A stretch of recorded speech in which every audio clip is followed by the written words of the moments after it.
அம்மா முதலமைச்சர் வந்து பார்வையிட்டார். உங்களுக்கு எப்படி இருந்தது? என்ன சொன்னார்மா?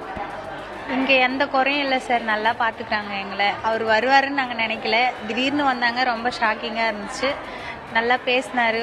எங்களுக்கு இங்கே எல்லாமே நல்லா தான் கிடைக்குது, எந்த குறையும் இல்லை சார். இப்போ முதல்வர் ஆய்வு பண்ணார், நேரடியாக வந்து ஆய்வு பண்ணார். அது எப்படி இருக்கு உங்களுக்கு? இது எதிர்பார்த்தீங்களா முதல்வர் வந்து பார்ப்பாரு? பார்க்கல சார், அவர் வருவாருன்னு நாங்கள் நினைக்கல, திடீர்னு வந்தாங்க. நாங்கள் ஏதோ சத்தம் கீழே பிரச்சனை அப்படின்னு வந்தோம் சார். பார்த்தா திடீர்னு சிஎம் சார் அப்படின்னாங்க. சரி, அவர் காராச்சு பார்க்க முடியுமான்னு நாங்கள் ட்ரை பண்ணோம். திடீர்னு அவர் மேலே வார்டுக்கே வந்து எங்ககிட்ட பேசுவாருன்னு நாங்கள் நினைக்கவே இல்லை. என் லைஃப்பில் அவரை பார்ப்பேன்னு நினைக்கல, பார்த்துட்டேன். இனிமே எத்தனை இது எடுத்தாலும் அவர் தான் சிஎம்மாக வரணும்னு நாங்கள் எதிர்பார்க்குறோம். அம்மா, உங்கள் குழந்தைய பார்த்தாரு சொன்னீங்க, உங்கள் குழந்தைகிட்ட பார்த்து அவர் என்ன சொன்னார்மா? இல்லை, பாப்பா நல்லா இருக்கான்னு கேட்டாங்க. நல்லா இருக்குன்னு சொன்னாங்க. ட்ரீட்மெண்ட் நல்லா தான் போதான்னு கேட்டாங்க. அதுவும் போகுதுன்னு சொன்னோம்.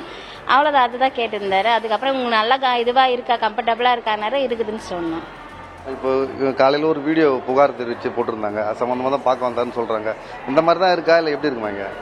எனக்கு அப்படி தெரியல சார். என்ன அவங்களுக்கு எப்படி இருக்குதுன்னு தெரியாது. ஆனால் எங்களை பொறுத்த வரைக்கும் நாங்கள் இருக்கிற இதில் யூனிட்டில் வந்து கரெக்டாக தான் இருக்காங்க. டாக்டர்ஸ் வந்துன்னு தான் இருக்காங்க, சிஸ்டர் வந்துன்னு தாங்கிறாங்க. தூங்கி இருந்தால் கூட தட்டி எழுப்பி அவங்களுக்கு ஊசி போடணுன்றது, ரத்தம் எடுக்குதுன்னா அதெல்லாம் கரெக்டாக அவங்க டாக்டருங்க நர்ஸுங்க கரெக்டாக பண்ணிட்டு தான் இருக்காங்க. அதில் எந்த குறையும் சொல்ல முடியாது. நீங்கள் எவ்வளோ நாள் இங்கே சிகிச்சையில் இருக்கீங்க? குழந்தைய பார்த்துட்டு என்ன சொன்னார்மா முதல்வர்?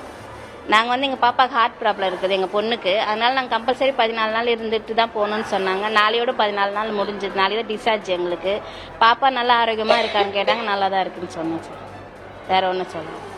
நோயாளி அதே போன்று பார்வையாளர்களை முதல்வர் அவர்கள் நேரடியாக சந்தித்து இந்த வீடியோ காட்சி தொடர்பாக விசாரித்திருக்கின்றார். அதே போன்று குழந்தைகளையும் கொஞ்சியிருக்கின்றார். அவர்கள் இந்த உற்சாக மிகுதியில் தான் தற்போது இருக்கின்றனர். ஏனென்றால் அரசு மருத்துவமனையில் சிகிச்சை குறித்தாக எழுந்த புகாரை அடுத்து தமிழ்நாடு முதல்வர் நேரடியாக ஆய்வு செய்து பணி நீக்க நடவடிக்கையும் எடுத்திருக்கின்றார். இது அங்கே இருக்கக்கூடிய நோயாளி மற்றும் அங்கே இருக்கக்கூடிய பார்வையாளரிடையே பெரும் வரவேற்பை பெற்றிருக்கின்றது. தமிழ்நாடு முதலமைச்சரின் இந்த நடவடிக்கையானது பெரும் வரவேற்பை பெற்றிருக்கின்றது.